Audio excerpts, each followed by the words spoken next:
Glória a Deus.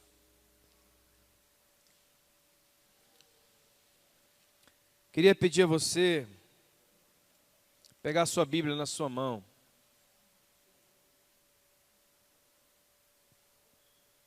Amém?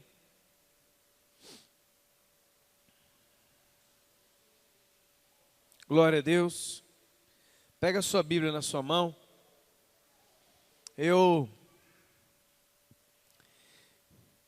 Quem faz isso, né? Quem foi chamado por Deus para fazer isso vai entender o que eu estou falando. Às vezes você chega assim, 5 segundos antes de pregar, você não tem nenhuma palavra, cara. O negócio é feio.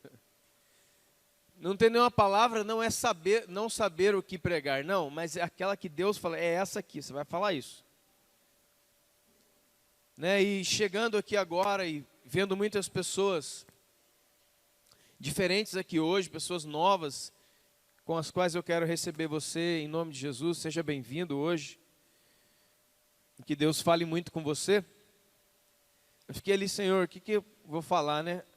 O pessoal também do som e da gravação, também perguntando, né? Poxa, qual que vai ser o título da mensagem? Eu escrevi, não sei, espera um pouco. Mas agora já chegou. E na verdade, é uma coisa que Deus já tinha tratado comigo, já vem tratando. E eu quero pedir a você abrir a sua Bíblia em João capítulo 11. Amém?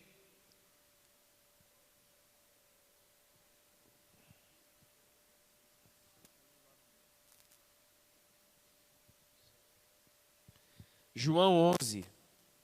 Uma passagem muito conhecida. Amém? João, Evangelho de João, capítulo 11.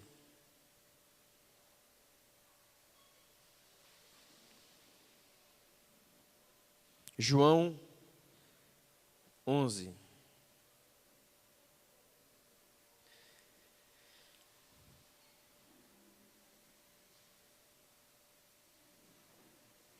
Verso de número 39.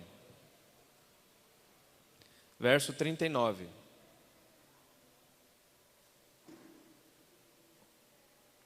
João 11, 39. Está escrito assim, ó. Tirem a pedra. Disse Marta, irmão de Lázaro, que estava morto. Senhor, ele já cheira mal, porque já é de 4 dias. E respondeu-te Jesus, eu não te disse que se tu creres, verás a glória de Deus? Eu não te disse que se você crer, verá a glória de Deus? Jesus está perguntando. Jesus perguntou para ela e pergunta para nós nessa noite. Eu não disse a você que se você crer, verá a glória de Deus? Amém, querido? Essa passagem é uma passagem, com certeza, muito conhecida de todos nós. A passagem onde Lázaro é ressuscitado. Lázaro morreu, você conhece a história? Foi sepultado. Depois Jesus chega. As irmãs Marta e Maria o encontram. O levam aonde Lázaro estava sepultado. E aí tem essa conversa aqui, né? Jesus ordena, tirem a pedra. Ela fala, Senhor, mas já faz 4 dias que ele morreu. Esse cadáver aí está fedendo já, cheirando mal. E Jesus volta e diz, eu não te disse que se você crer, verás a glória de Deus? Depois, eu acho que todos sabem o que acontece. Eles tiram a pedra. Jesus dá graças a Deus. Chega diante daquela caverna e chama Lázaro. Chama Lázaro para sair para fora. Lázaro sai para fora, todo cheio de atadura do momento onde ele foi embalsamado. As pessoas chegam, tiram a atadura dele e ele volta para o seio da sua família. Essa é uma clássica história, uma clássica passagem, exatamente daquilo que nós estávamos cantando agora. Filho de Davi, eu preciso de um milagre, tem misericórdia de mim. É interessante essa questão, porque todos nós, os humanos, os seres humanos, os filhos ou as criaturas de Deus, pela nossa limitação e pela maneira com a qual nós somos criados, nós sempre estamos precisando de coisas. Note a sua oração para você ver. Talvez a sua oração é muito mais, Deus, por favor, você já sabe, eu preciso, e aí vem uma lista de supermercado, ou talvez meia lista de supermercado, ou talvez duas ou três itens do mercadinho da esquina. Mas a grande maioria daquilo que nós falamos para Deus são clamores, são pedidos que vão de encontro às nossas necessidades, porque nós precisamos de um monte de coisa. E querido, isso não é uma coisa ruim. Inclusive Jesus diz para que você peça. Ele fala, pode pedir.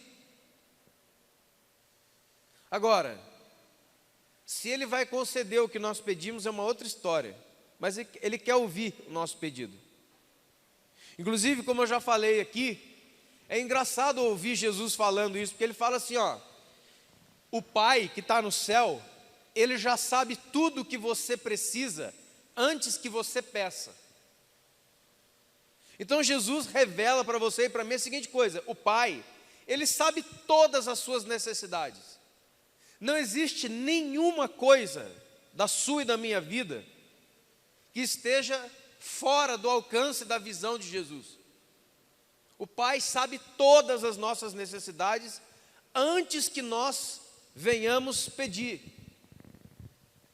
Aí depois Jesus fala assim, ó, por isso eu vos digo, pede, pode pedir, pede com fé, tudo quanto pedirdes ao meu Pai, crendo em meu nome, recebereis. Aí fica uma coisa estranha, porque primeiro Jesus fala, sabe o Pai? Sim, Ele sabe tudo o que você precisa. Aí depois Ele fala assim, então sabe o que você faz? Você pede. Aí fica um negócio estranho para nós, porque peraí, se Ele já sabe tudo, por que Ele diz, se ele sabe tudo que eu preciso, por que Ele me manda pedir? Porque essa nossa oração de petição, escute bem, irmãos, ela vai fazer duas coisas com você só duas. Primeiro, ela vai aliviar o seu coração. A oração não é uma coisa que faz bem para Deus, porque Deus não precisa ser feito bem, porque Ele é perfeito, Deus não tem necessidade de nada. Mas quando você ora, faz bem para você, porque você, pela fé, entende que está falando com alguém que pode resolver o problema. Quantos estão entendendo, irmãos? Então a oração, ela faz bem para você. A oração não deixa Deus maior nem menor. Amém? Nós precisamos entender isso. Porque algumas pessoas, talvez, lá no fundo, elas pensam assim, bom, se eu não orar, Deus não tem força para fazer. Não, querido. Não. Deus não necessita das nossas orações como alguém que é alimentado por elas. Inclusive, Deus já fez inúmeras coisas na sua vida que você nunca pediu a Ele. Sabe por quê? Porque Deus faz. Ponto. Deus trabalha. Ponto. Deus já fez o bem a você inúmeras vezes, sem que você tenha pedido.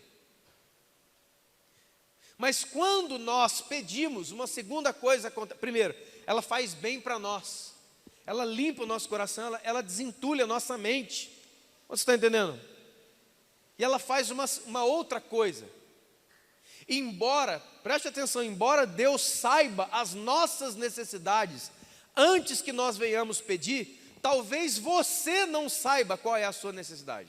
Ah, mas que coisa, não, eu sei sim. Não. Você tem que entender que muitas vezes, quer ver, eu vou dar um exemplo bem bobo, bem bobinho, para você entender rápido. Uma criança, minutos antes do almoço, você fala para o seu filho pequeno, olha, o pai, a mãe está preparando o almoço, espera um pouquinho, já vai sair. Aí ele vê um tubo de guaraná, ele vê um Danone, ele vê um doce, ele vê um chocolate. Ele fala assim, ó, mãe, então eu posso comer aquilo? Não é o chocolate nem o Danone a necessidade dele, mas passou a ser o desejo momentâneo. Então ele pede. Você está entendendo isso? Os momentos da nossa vida, as circunstâncias da nossa vida, podem gerar momentaneamente pedidos que não são a prioridade para a sua própria vida. Porque Deus queria mesmo, quer ver uma coisa? Você conhece a história? Os 10 leprosos, lembra dos 10 leprosos? 10 leprosos vieram, os 10 estavam com lepra, os 10 estavam doentes. E Jesus curou os 10. Quantos voltaram para agradecer? Onde é que estavam os outros?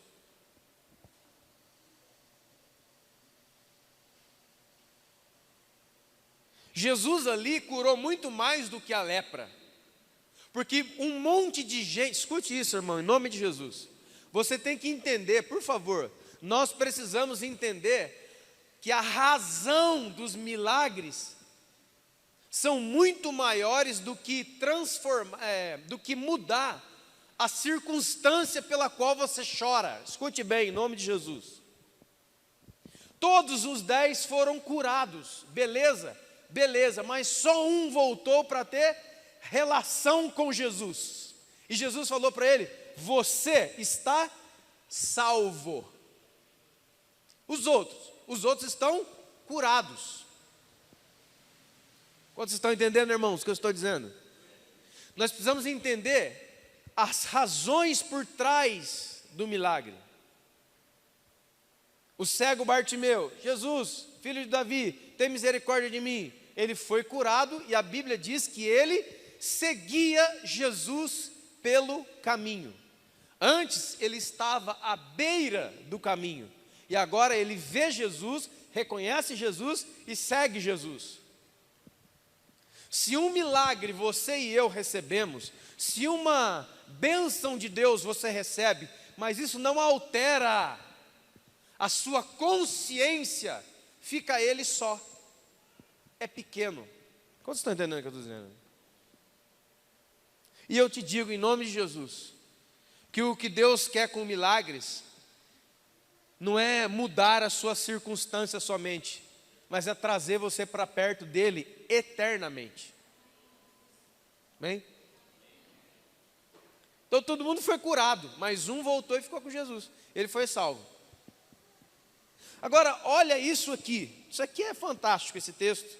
Eu até postei isso daqui hoje no Devocionais da Petra, e vai sair isso aqui no nosso jornal, que vai sair agora em fevereiro. O Lázaro ficou doente. João capítulo 11, você abriu, né? Nós lemos lá no fim, né? Você viu o milagre acontecendo, né? Você leu. Jesus ressuscitou Lázaro. Palma para Jesus, glória a Deus, Lázaro voltou. Mas tem uma cama isso aqui. E a cama vai falar com você hoje em nome de Jesus. Porque nós temos que entender, lembra? As circunstâncias acima, ou melhor, as razões acima do milagre em si. Deus ressuscitou Lázaro?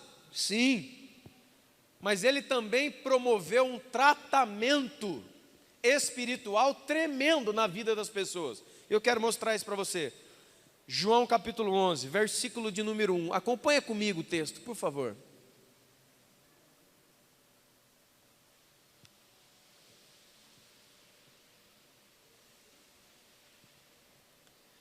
Lázaro estava doente.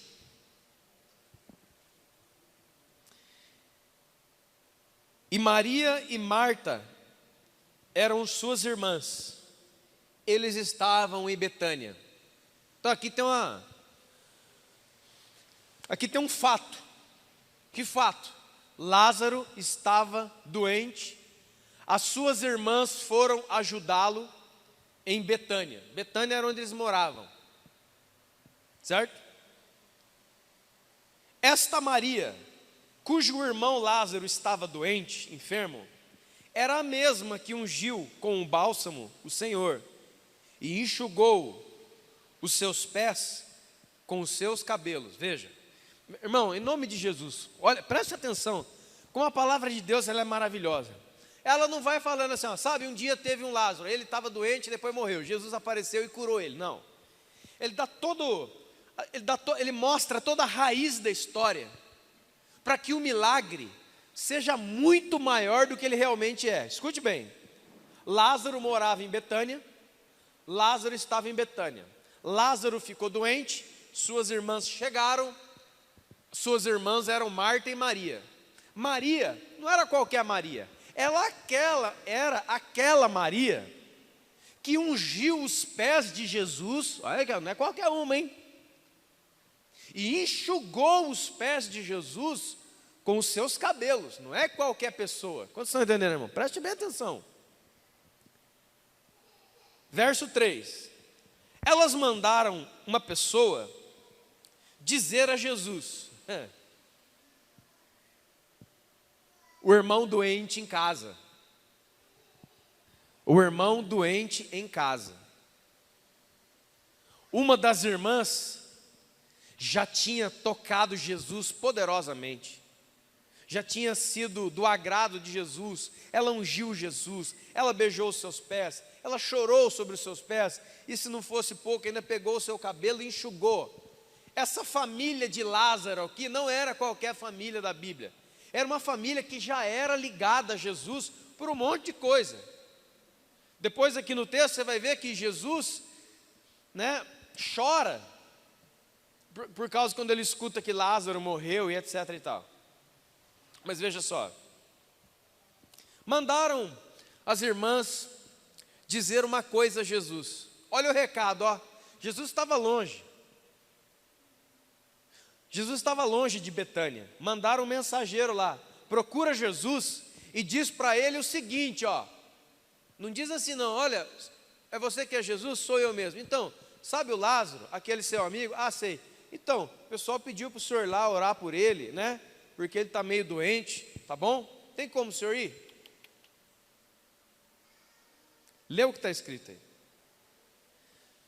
Vai e diz a Jesus o seguinte, aquele a quem você ama está doente. Ah, irmão. Ó. É outra frase. Não falaram nem o nome de Lázaro. Que fica estranho. Aquele a quem você ama. Se você pergunta para alguém, alguém vai dizer nome. Se você pergunta para Jesus, é João 3,16. Porque Deus amou o mundo de tal maneira e deu o seu Filho unigênito para todo aquele que nele crê, não pereça, mas tenha vida eterna. Mas chegaram para Jesus, não chegaram com um recado comum. Esse recado já estava recheado, ele já tinha uma carga emocional para fazer Jesus andar logo. Porque sabe quem está com problema? Não é uma pessoa, não é alguém que precisa da sua ajuda, Jesus. Quem está com problema é aquele que o Senhor ama, que é irmão da Maria. Sabe a Maria, Senhor? Você lembrou, né? Aquela que ungiu o seu pé, aquela que fez tudo aquilo contigo. Sabe quem que está doente lá? É a pessoa, entendeu? É uma pessoa amada de vocês, é aquela família de Lázaro, meu. Então, sabe o que está dizendo aqui? Jesus, eu não sei o que você está fazendo, mas anda logo, porque nós estamos precisando do seu falar. Aquele a quem você ama, tem uma carga sentimental muito grande. Porque ninguém manda um recado assim.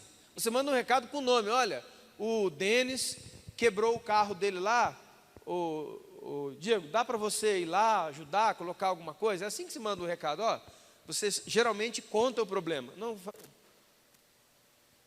assim, ó, aquele a quem te fez um favor, hein? Aquela família que te honrou, hein? A Maria. Aquele teu amigo, aquele, hein? Vê se não demora, hein? Viu, Jesus? É quem o Senhor ama que está lá, hein? Só para o senhor não esquecer. Ah, Jesus é maravilhoso, irmão. Jesus, ele quebra as nossas pernas mesmo. Aí, depois ele arruma, né? Por isso que a Bíblia diz, né? Ele fez, não, isso não está na Bíblia não, está assim, lá no livro de Oséias. Ele fez a ferida e ele vai sarar, e nos revigorará, e nós viveremos diante dele. Jesus faz ferida para depois arrumar. Aqui, ó, vamos continuar, irmãos. Olha o versículo 4, aqui é lindo. Jesus vê aquele mensageiro, né? Talvez aquele cara veio de longe, suado. Jesus, é você? Eu quero dizer uma coisa, hein? Tem gente importante te esperando, hein? E ó, tá doente. Aí Jesus, é? Ouvindo Jesus essa notícia, se demora lá ainda 2 dias. Irmão, você abandonava Jesus. Esse Jesus aqui, a gente cai fora. Jesus que não me atende. Peraí, Jesus. Não, peraí, seu Jesus, você não está entendendo. Eu estou doente. O meu irmão está quase morrendo, Jesus. Está quase morrendo. É urgente, Jesus, que eu estou falando. Jesus, você tem que fazer alguma coisa, porque... E outra, não é para qualquer pessoa não, Jesus. Sou eu, ó.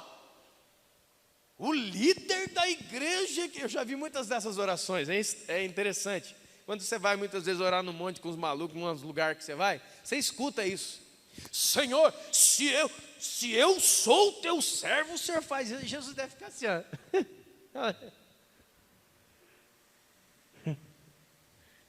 E outros dizem assim, né? Como é que é?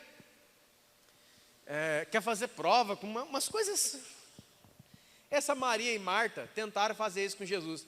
Tentaram acessar uma área sentimental de Jesus, para que Jesus deixasse tudo que ele estava fazendo para um monte de gente, parasse e pelo seu vínculo sentimental, ou o seu vínculo de agradecimento, ficasse preso àquilo e largasse e fosse lá atender o Lázaro, porque está doente.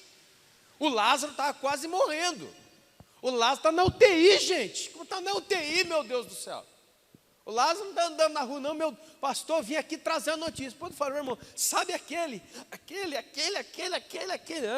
está na UTI, cara. Vão lá agora. Aí Jesus, ao receber essa notícia, disse Jesus: essa enfermidade não é para a morte, mas para a glória de Deus, a fim de que o Filho seja glorificado através dela.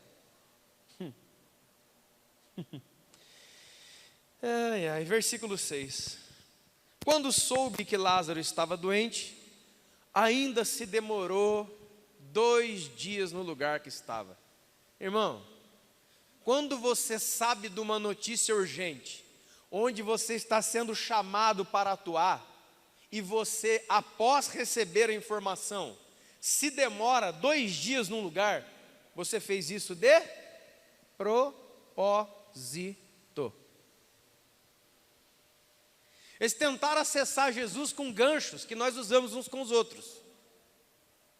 Eles tentaram acessar e fazer com que Jesus fizesse imediatamente aquilo que era a necessidade deles, através dos ganchos que nós usamos uns com os outros. Presta atenção aqui, ó.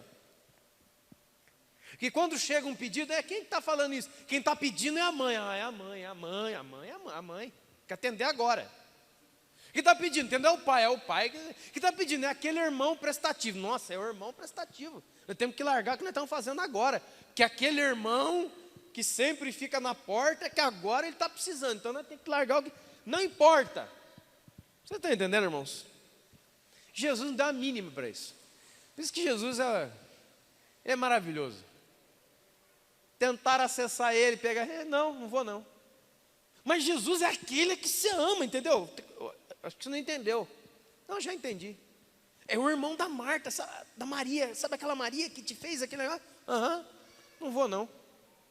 Vou ficar 2 dias aqui ainda. Não. Demorou-se 2 dias.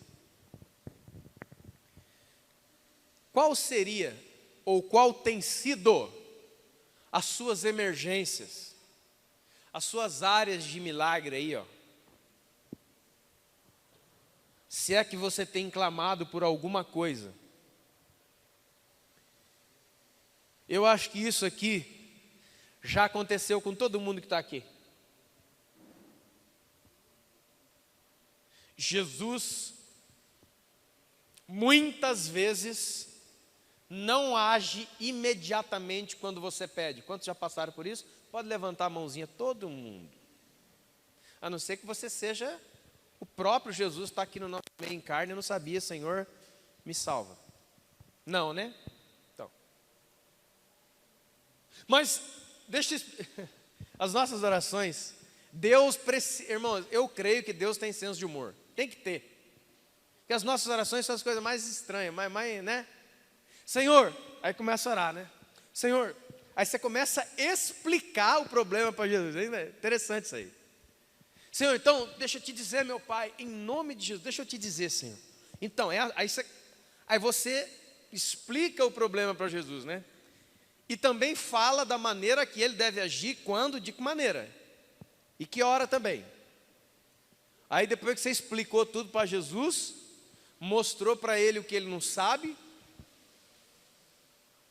e ensinou o que ele não entende, aí você fala, ó, então Jesus, é isso que eu estava querendo, entendeu? Aí Jesus, tá. E não acontece. Não acontece. Há uma demora. E sabe no que deu essa demora de Jesus, irmãos? Lázaro morreu. Eu não fico numa igreja dessa nem que me bata. Onde já se viu um negócio desse? Mas que Jesus que é esse aí? Não, esse é ele. O que te falaram é outro, o falso. É esse que é ele. Mas e o outro aí? Não, o outro é o falso. É mentira o outro. Jesus faz muitos milagres para muita gente? Sim. Jesus atendeu muitas pessoas imediatamente? Sim. Mas ele muda. Você quer ver uma coisa? Voltando à música. Filho de Davi, tem misericórdia de mim. O cego Bartimeu. Jesus parou, olhou para ele. O que queres que eu te faça? Eu quero ver. Então veja. Ele já ficou curado na hora, imediatamente. Quantos lembram? Um pouco mais adiante, vem um outro cego. Escute bem, irmão, preste atenção, você já leu isso. É outro cego. Qual que é o problema? É outro homem. Mas qual que é o problema? Cegueira. É o mesmo. Aí Jesus chega para ele e não fala as palavras mágicas, entre aspas. Veja, e ele viu. Não. Jesus faz uma coisa mais estranha do universo. Que a gente lê a Bíblia e não pega. Jesus, você quer ver, né? Você também está cego? Tá.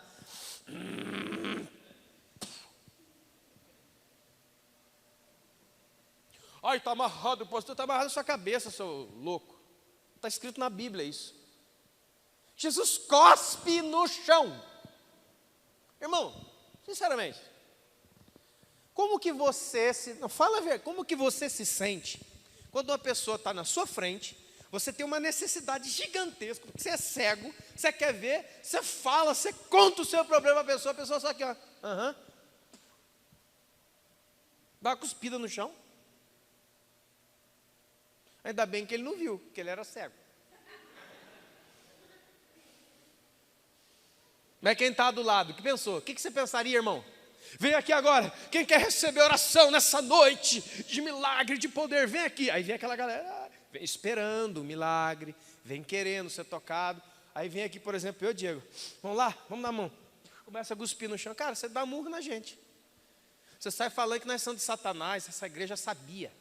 Estava esperando a hora de descobrir que a cega é do diabo. O cara cuspiu no chão. E a nojeira não para aí. Ai, não é nojeira não, irmão. Quem que gosta de a pessoa ficar na sua frente cuspindo? Você gosta? Você se sente bem? Né? Pode cuspir mais, faz bastante. Você fala, cara, que isso, velho? Não acabou ainda não. Jesus abaixou, aqui ó, meteu a mão no cuspe, ó, aqui ó, começou a fazer um barrinho. Irmão, você vê isso, você some dessa igreja, você cai naquele diabo. Olha lá, ó, eu sabia. Aí, ó. Aí Jesus aqui, ó, mexendo no cuspe, guspe, né? Guspe. Eu sei que é cuspe, eu que falei guspe. Que guspe é coisa de pendência, né? O cuspe é certo. O guspe é peneza. Olha lá, ó, tá fazendo um barrinho, ó. Ai, coisa nojenta. Aí ele pega o barro e vai para o terceiro nível do nojo. Ele pega aquele barro de cuspe e soca no olho do cara. Meu Deus, que é isso, gente? Por que Jesus não falou assim para ele? Veja, e ele viu. Jesus curou muitos e muitos e muitos cegos com uma simples palavra, mas alguma coisa atraiu uma outra percepção de Jesus quando chegou aquele cego. Ele falou, não, com esse cara aí eu vou fazer diferente. Sabe por que eu vou fazer diferente? Porque tem gente me olhando fazer, então eu quero dar um fecha nessa fariseuzaiada aí, ó. Fariseuzaiada. Isso é o novo dicionário, não lembra? Sabe? A turma aí. Irmão, não acabou ainda. Quando Jesus fala para ele abrir o olho, o que acontece? A Bíblia diz que ele não recobra a visão perfeitamente. Quando ele abre o olho, o cego diz assim, ó, eu não consigo ver perfeitamente. Eu vejo as pessoas como se fossem sombras de árvores. Ele vê tudo turvo. A visão dele não está. O que aconteceu com o poder de Jesus, gente? Gastou? Está sem gasolina? Não tinha mais? Ou será que tinha razões nas quais ele queria também operar para transformar o milagre numa coisa muito maior do que um sinal? É o seguinte, vai lá e se lava o seu olho no tanque. Aí ele foi lá, lavou o olho, a hora que ele abriu, passou a ver. 3, 4, 5 fases. Na outra falou, veja.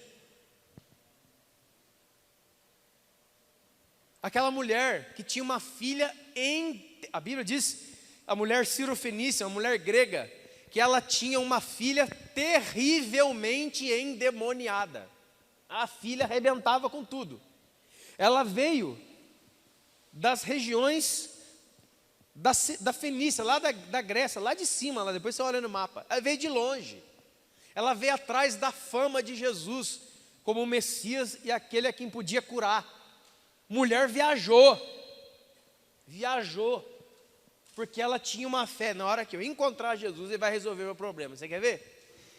E ela foi atrás de Jesus, irmão, ela foi, encontrou Jesus. Agora o problema da minha filha está acabado.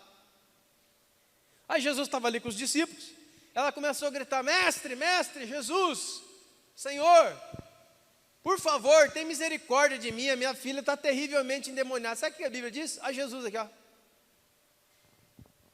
A mulher se esgoelando aqui atrás. Pelo amor de Deus, me ajuda, você não está ouvindo que a minha filha está... Jesus está ouvindo.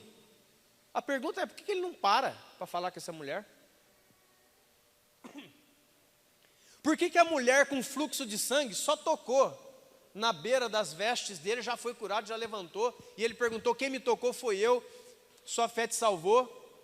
E a outra veio gritando, por favor, pense nisso. Uma pessoa com uma extrema necessidade. Ai, está sentindo cheiro de café? Tá? Não é isso não, irmão. Eu estou falando extrema dificuldade, vida destruída, situação pesada, gritando atrás de Jesus. A Bíblia diz que Jesus nem olhava para ela. Até os discípulos falaram assim, mestre, essa mulher, olha aqui, Jesus, está acontecendo algum problema com o senhor? Que essa mulher está no caminho, aqui ó, gritando para o Senhor salvar a filha, irmãos. Mas a coisa não para por aí, você conhece a história.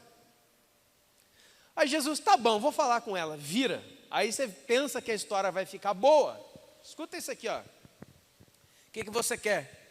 Ah, Senhor, cura minha filha, porque ela está terrivelmente endemoniada. Escute a resposta que Jesus deu para essa mulher, chorando, gritando, com uma necessidade extrema de salvar a filhinha.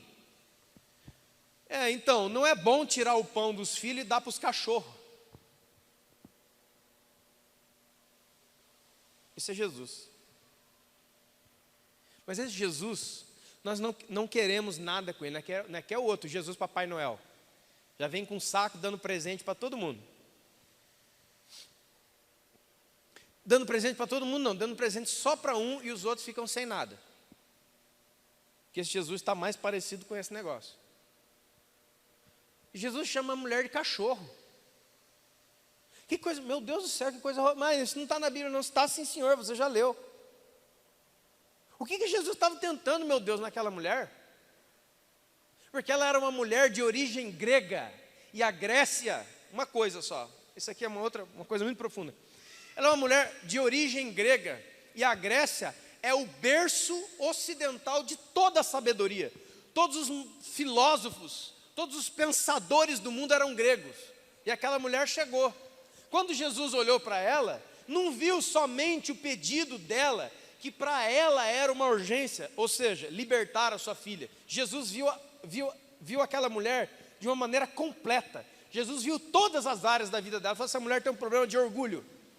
Porque os gregos são muito orgulhosos por causa do seu saber, do seu conhecimento, das suas ciências. Jesus fez um teste antes do milagre.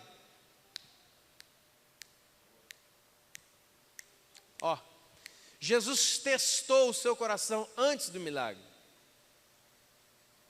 colocando uma palavra tão dura, mas tão dura, que talvez se qualquer um de nós aqui recebêssemos isso de alguém, duas coisas nós faríamos: ou a gente sumia daquele lugar, falando mal o resto da vida, ou a gente ia bater numa pessoa dessa. Porque onde já se viu falar uma coisa dessa com uma pessoa desesperada, não é?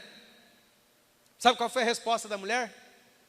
Aquela mulher que foi humilhada ao extremo na frente de todo mundo, ela fez talvez pela primeira vez a coisa que ela realmente devia fazer, que é o que Jesus queria extrair dela.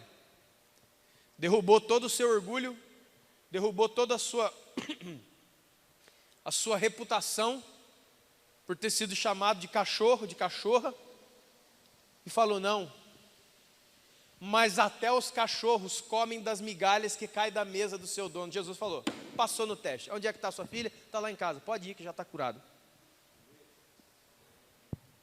Mas antes teve um testezinho de obediência para o cara do olho, testezinho de humildade para a mulher que veio da Grécia. Qual seria o seu teste? Qual seria o meu? Qual seria o nosso? Jesus está doente, não é qualquer pessoa, hein? É aquele a que o Senhor ama, ó. Jesus, ó, cura logo aí, dá uma mensagem pessoal e vamos logo, hein? O pessoal está esperando lá.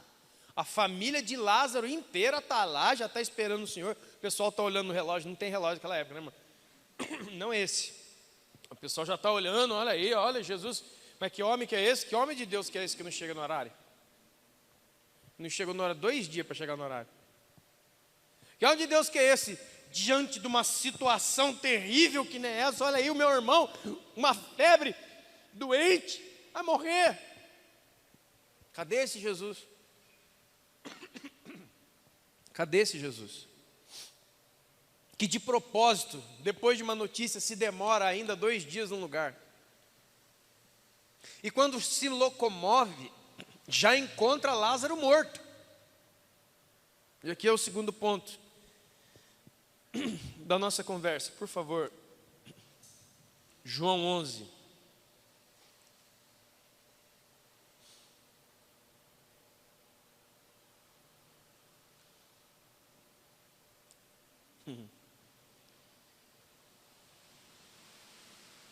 Verso 14. Então Jesus disse a eles: Lázaro morreu. Por vossa causa eu me alegro.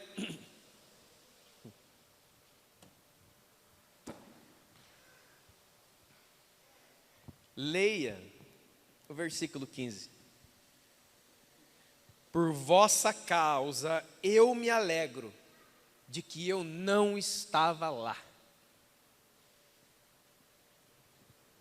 Cara, isso aqui é um tiro no nosso imediatismo, na nossa fé de fast food, de chegar e está tudo pronto, de dar um passo e já querer o universo inteiro na mão. Jesus fala: eu me alegro que eu não estivesse lá, para que vocês pudessem crer. Verso 17: chegando Jesus, encontrou Lázaro sepultado há 4 dias. Betânia estava a cerca de 15 estádios perto de Jerusalém. Muitos dentre os judeus tinham vindo ter com Marta e Maria para as consolar a respeito do seu irmão. Marta, quando soube que vinha Jesus, saiu ao seu encontro. Maria, porém, ficou em casa. Disse, pois, Marta ao Jesus: Senhor, se o Senhor estivesse aqui, meu irmão não teria morrido. Você nota uma coisa nessa frase? A culpa é sua, Jesus. Se eu estivesse aqui, não tinha acontecido isso. Mas como você não estava aqui, deu nisso. Ela não vem, Senhor, graças te dou, porque você está aqui. Não, Senhor, ele já morreu. Sabe por que ele morreu? Porque você não estava aqui. Eu chamei você, você ficou de propósito lá 2 dias, está tentando brincar com a gente. Olha aí no que deu, meu irmão está morto, e agora? Transferência. Sabe, irmãos, que tem muito acontecido e tem destruído a fé de muitas pessoas, porque o que você tem não é a fé da palavra, é uma crença. Que crença? A crença de Marta e Maria, por exemplo. O que elas criam? Por que elas mandaram chamar Jesus? Porque elas criam, elas tinham uma crença que se Jesus estivesse ali, nada daquilo aconteceria. Então, eu quero alguém poderoso perto de mim aqui para nada de mal me ocorrer. Mas como ele não veio, a culpa é dele. A culpa é dele, a culpa é de quem? A culpa é daquela pessoa que tinha o poder de resolver e não resolveu. Tem um monte de gente culpando Deus de um monte de coisa, você nem sabe. Tem um monte, escute, porque muitas pessoas têm desanimado na sua fé. Só tem uma razão. Elas não conseguem encontrar Jesus na sua relação. Elas oram e sentem que estão falando sozinhas. Tem pessoas que não querem orar mais. Irmãos, eu encontro muita gente. Por que você não ora mais? Ah, não sei, cara. Não, eu sei. Porque você ora e não crê lá no fundo que Jesus vai chegar imediatamente na hora que você chamou. Então, para que orar? Que chega então a hora que estiver morto. Quantos estão entendendo, irmãos? Por que as pessoas estão desfalecendo? Porque ela já, no seu íntimo, ela não crê que esse negócio de oração é real, é verdadeiro. E a oração é muito mais, querido, de algo que funciona. Porque a oração, escute bem no nome de Jesus. Aqui é um outro ponto. A oração não tem que ser para você algo que funciona. Como alguém que espera um resultado. Mas tem que ser algo que funciona como alguém que espera um relacionamento. Quantos estão entendendo isso que eu estou dizendo, irmãos? É isto que o Evangelho nos chama, a ter uma relação com Jesus, e não uma sequência de resultados que te beneficiem, e você fica muito feliz, e como disse um homem de Deus em algum lugar, se Deus realizasse tudo o que eu quero, eu não seria uma pessoa completa, eu seria uma pessoa satisfeita. E Deus quer que você seja uma pessoa completa, não satisfeita. Porque Jesus falou, vocês comeram o pão e se fartaram de pão, mas vocês ainda não comeram do pão que desce do céu. Quantos estão entendendo, irmãos? Isso aqui é...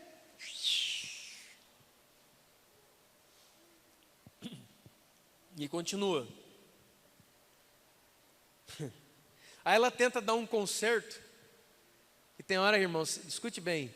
Tem hora que você não tem que consertar nada e nem tentar explicar nada para Jesus. Fala, Senhor, me perdoa e me aceita, porque o Senhor é bom. Só.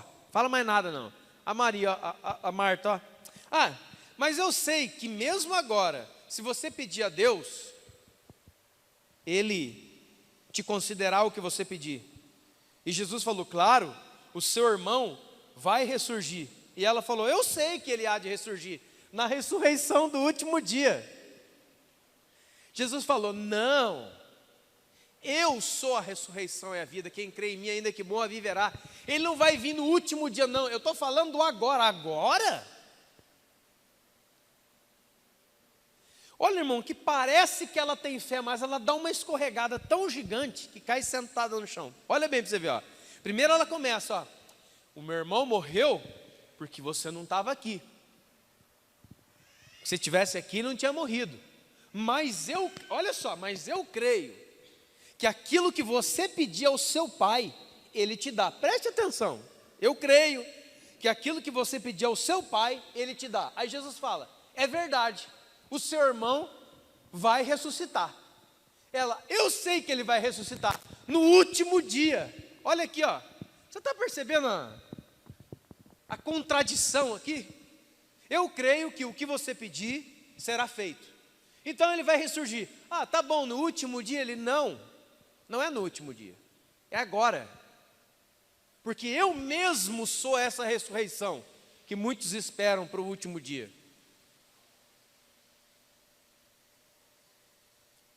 Sabe o que Deus está falando para nós aqui, irmãos? Cuidado com as suas expectativas. Os desapontamentos escute bem no nome de Jesus. Desapontamentos são frutos de carências. Mas a carência não é algo que deve ser suprida, é algo que deve ser vencida. Porque quem vive a suprir carências vai ter que supri-las para sempre, gerando uma prisão na vida de alguém. Não é para suprir carência, é para vencer a carência. Nós temos irmãos aqui, irmãs, um monte de gente já passou, tem o Eduardo ali que poderia falar sobre isso muito, muito, muito melhor do que eu. Nos nossos trabalhos aqui do Bom Samaritano, do NA e de tantas coisas, você pega um adicto, uma pessoa com problema com droga, elas estão nas ruas, elas chegam chorando com um discurso emocionante e pronto. Por favor, moço, eu tenho um filho, está lá em casa, ele precisa tomar um leite, olha, 25 centavos, 50 centavos, vou ajudar meu filho. Você sabe, você já sabe o que ele está querendo. Aí você faz o quê? Você dá o dinheiro na mão dele. Isto é suprir uma carência. Ele tem uma carência, nesse caso, uma carência química da droga, que precisa ser o quê? Suprida. Ele precisa ter acesso àquilo ali que domina a vida dele. Aí você vai lá e dá. Pensando você que está fazendo bem, você ajudou aquela pessoa a se manter na cadeia, na prisão, que é a drogadição. Estou certo, Eduardo? É isso mesmo? Porque até nós, irmãos, não entendemos muito bem as coisas. Nós reinterpretamos as palavras segundo as nossas necessidades. Você quer ver? Por favor, me ajude. Por favor, me ajude. Eu não aguento mais. Quando você ouve isso, o que fala ao seu coração? Cara, alguém está precisando de ajuda. E o que remete ao coração do cristão? Vamos ajudar. Toda vez que nós ouvimos a palavra, por favor, me ajuda, vem um alarme e fala, quem está falando isso? Vamos ajudar. O que você precisa? Comida, casa, colchão, abraço, beijo, vamos comer um lanche. O que é que você está precisando? Ouvimos a palavra ajuda. Só que se você não interpretar isso, se você não discernir espiritualmente isso, você vai estragar a pessoa e não ajudar a pessoa. Então, escute o que eu vou dizer em nome de Jesus. Para você ser alguém que ajuda o outro, você vai ter que ser muito maduro. Porque nessa sociedade que nós estamos, e nessa vida que é narrado aqui na Bíblia, o que você mais vai ter que dizer para quem você quer ajudar é não. Não. Porque foi isso que Jesus fez. Olha, aquele a quem tu amas está doente. Olha, Jesus, eu não vou ficar 2 dias aqui. Agora eu não vou. Mas Jesus, ele vai morrer. Eu não vou agora. Jesus estava dando um golpe certeiro no imediatismo que nós temos. Jesus estava dando um golpe certeiro nesse tipo de sutil de feitiçaria, de indução das coisas. O que é ter poder? O que é poder de influência? O que é ter poder? Escute bem. Poder é ter um domínio. Ter poder é ter um domínio que faz com que as coisas ou as pessoas se movimentem conforme eu quero. Então você vai encontrar pelo menos 2 tipos de poder, que quando você vê parecem diferentes, mas eles usam a mesma esteira. Primeiro, o poder opressor do mais forte contra o mais fraco. Seguinte, cara, você faz o que eu estou mandando, senão, você é o mais forte contra o mais fraco. Alguém que tem algo na mão, alguém que tem condições. Vamos supor assim, como um dono de uma fazenda, você é o caseiro da fazenda, você trabalha tantos anos, então ele chega, ele tem um poder, ele é o dono, ele é o patrão. Então é o seguinte, ó, ou você faz esse serviço, ou você está fora da minha fazenda, vai embora você com a sua família. Ele está colocando um poder opressor, porque ele pode, ele pode fazer aquilo, ele pode te mandar embora. Então você fica amedrontado e faz. Vocês estão entendendo? Agora, talvez você não vê isso que eu vou te dizer como um poder muito forte, como um poder muito grande. Uma criança num farol. Uma mulher de idade sentada no centro da cidade com a mão estendida assim, ó, com uma receita de remédio. Criancinhas no farol falando, ô tio, por favor, me ajuda aí, eu não comi hoje. Aquela senhora que vem, olha, você pode, por favor, comprar uma balinha? Porque, olha, tem uma receita de remédio aqui, e eles falam baixinho. Isso é poder. Poder do fraco. Poder do fraco. O fraco tem muito poder. Quando? Quando ele acessa em você isso que Jesus bloqueou. Quando ele acessa em você a área sentimental do dó. E você não pergunta o que está acontecendo. Você não analisa nada, você enfia a mão no bolso e dá.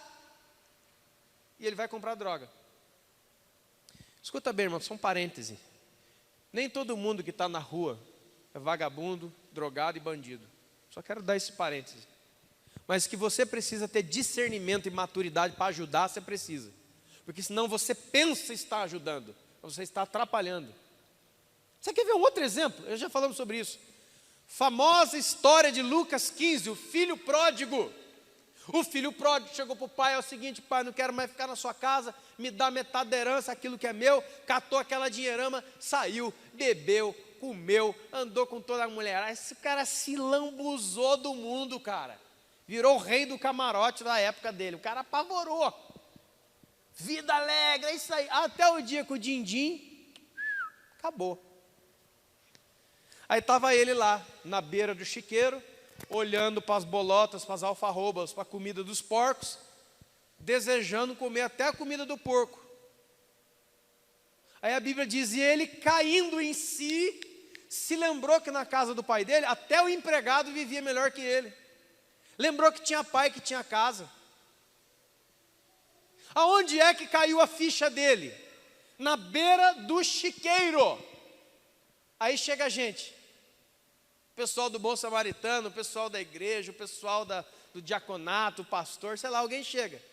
Vê aquele cara chorando na beira do chiqueiro. Cara, vão dar uma cesta básica para esse rapaz agora. Agora. Vão ajudar ele, vão dar roupa para ele, vão dar cesta básica para ele. Enche ele de coisa. Ele voltar para casa? Não. Por quê?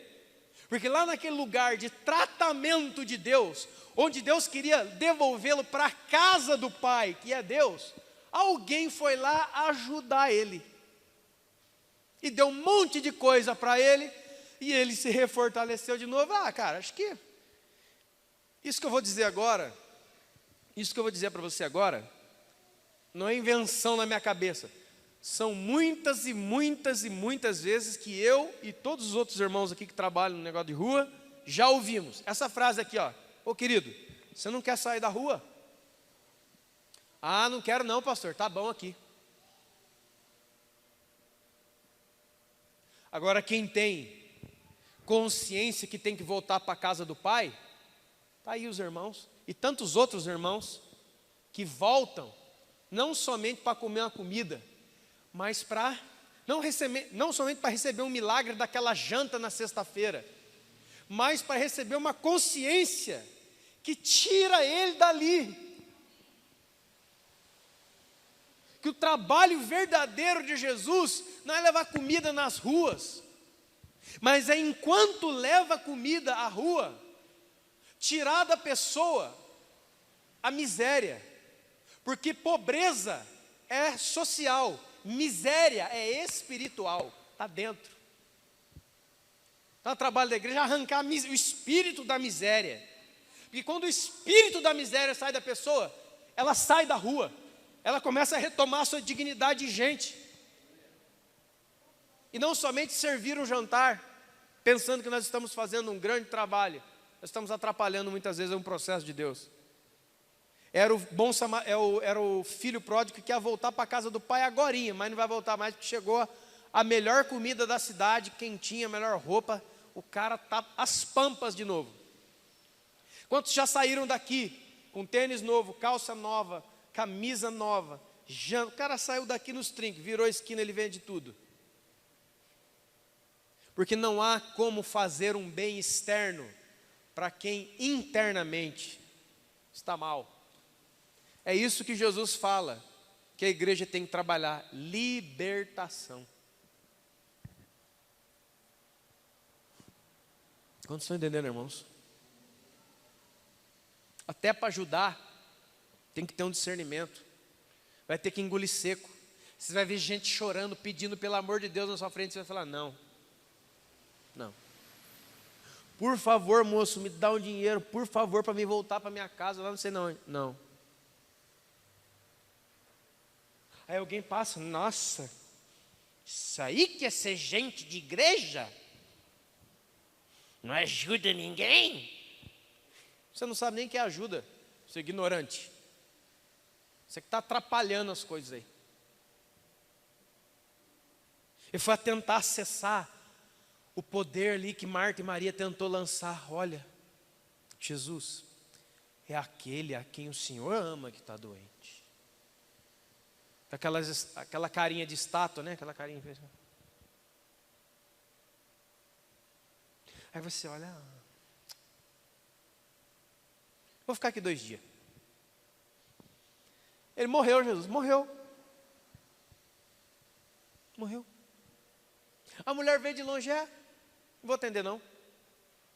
O cego ali, vamos cuspir no chão, ver se ele vai ficar aqui. O pessoal vai ficar. Cuidado com as suas expectativas. Cuidado com as suas expectativas sobre Deus. Porque a Bíblia não manda você ter expectativas sobre Deus, manda você crer em Deus. Porque a expectativa, ela é construída em algo, ou em padrões de pensamentos que eu tenho sobre Deus. A fé não. A fé é eu conheço o Deus da palavra, por isso creio nele. Irmão, é outra coisa. Por isso Deus não me desaponta, porque eu conheço o Senhor, o seu caráter, eu tenho experiência com Deus. Deus não me desaponta. A minha fé não vai sair de mim porque eu orei, porque não deu certo.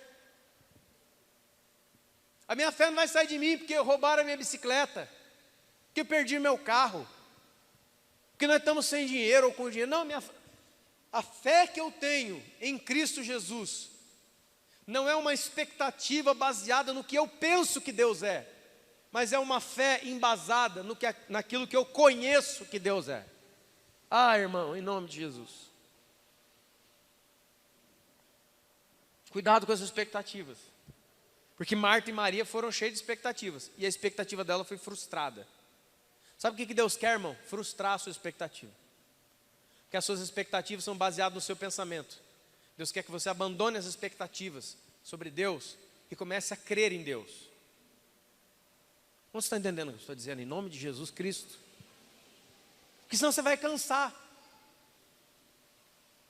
Você vai falar, a oração não tem sentido, que estou falando sozinho, não acontece nada, você para. Aí você vem para a igreja. Porque os discípulos de Jesus também decepcionaram muita gente. Discípulos de Jesus, Uma vez, olha que coisa horrorosa isso aqui, horrorosa. Jesus chega na cidade, vem um monte de criança abraçar Jesus, lembra isso aí?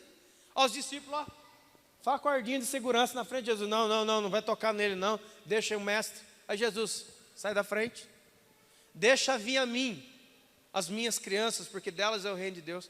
E Jesus sentou, colocou elas no colo, abençoou todo mundo, orou por todo mundo. Irmãos, já pensou? Que decepção esses discípulos, hein? E lá em Lucas 9 então, Jesus falou, eu quero pregar lá em Samaria. Aí João e Tiago vão na frente e voltam, Jesus, ninguém em Samaria quer receber o Senhor não. Tá bom. Mas se o Senhor quiser, não é uma oração agora. Bota a música daquela mulher como é que é o nome daquela mulher? Da música da vingança lá Se você me viu passando na prova, não me ajudou, quando você vai ver, você vai se arrepender, seu desgraçado, vai te matar. Música dos infernos. Inferno.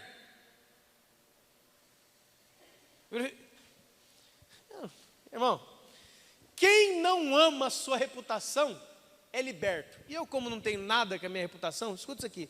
É muito melhor você escutar o Legião Urbana, é preciso amar as pessoas como se não houvesse amanhã, do que sendo eles quem eram, do que ouvir um lixo desse, com selo evangélico, e achar que é bonito. Porque eu vou te dizer, essa música faz muito mais mal para nós, do que uma música que já está do outro lado e ninguém ouve. Porque verdade é verdade, na boca de quem quer que seja. Que se entrar uma pessoa aqui totalmente bêbada e drogada aqui e falar, porque Deus amou o mundo de tal maneira, que enviou seu filho amado, o que acontece com João 3,16? Deixa de existir? A verdade não pode ser destruída pelo que nós somos e fazemos. João 3,16 é João 3,16 na minha boca e na boca do cara que está lá na rua. Da prostituta entrar aqui dentro com aquelas roupas e com todo o negócio, e falar, pastor, eu posso falar João 3,16? Por que não pode? Porque ela é do pecado. Fariseu desgraçado. Guarda a pedra mesmo, que você vai ver. Não, mas na igreja não é proibido isso. Pastorzada de terno, tudo em pecado, adultério, o diabo a quatro.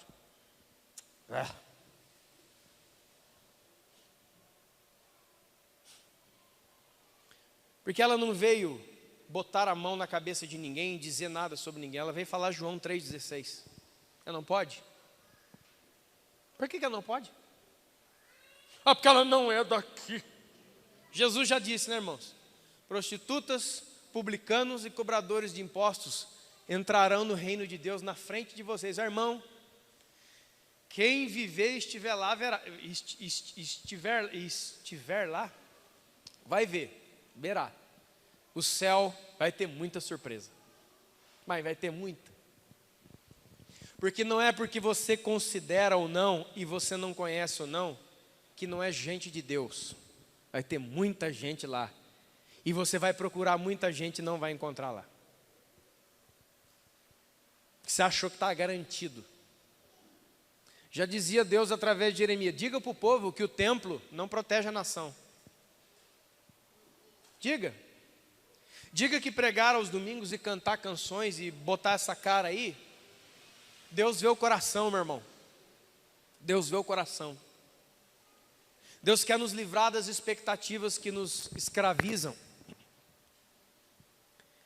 para nos colocar numa fé de quem conhece Deus, de quem sabe quem Jesus é. Jesus chegou lá e ressuscitou Lázaro.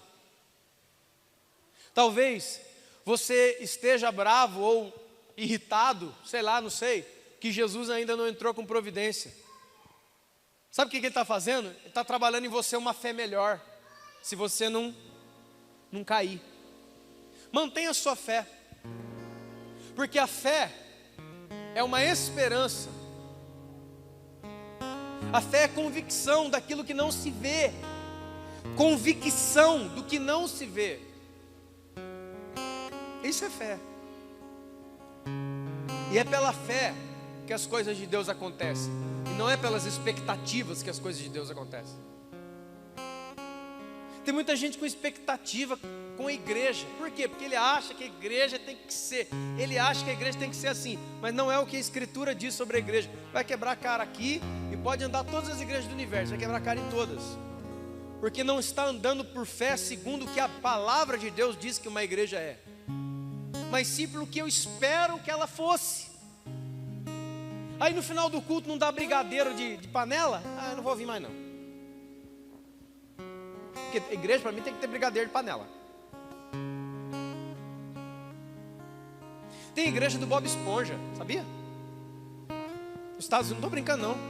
Nos Estados Unidos tem uma mega igreja do Bob Esponja. Na Argentina tem a igreja do Maradona. O que é isso? Ah, isso é uma aberração, coisa horrorosa do diabo. Sim. Mas essa igreja está com a placa lá no final assim, ó, Igreja do Nosso Senhor Maradona.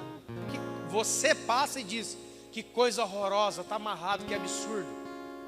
E na outra você vê uma fotinha assim, aqui atrás, do Bob Esponja. Aí você fala, que coisa horrorosa, que blasfêmia. Ora, não é assim toda igreja que não tem foto de ninguém, mas que você não está ligado à pessoa real e verdadeira de Jesus. Você está ligado a quem? Se tem uma foto do Bob Esponja aqui, você diz que é horroroso, que blasfêmia. Sim, é. Mas você entra aqui e não tem foto de ninguém, mas o seu coração não está apontado, dedicado, em culto, em ligação de relacionamento com Jesus. Você está num Bob Esponja da vida igualzinho, irmão. Você bateu fora de Jesus, está com o Bob Esponja. Não esquece mais disso aí. Está com Maradona. Não, eu não vou com Maradona, não. Você vai com o cantor, é igual. Você vai com o pastor da TV, sei lá. Fique de pé em nome de Jesus.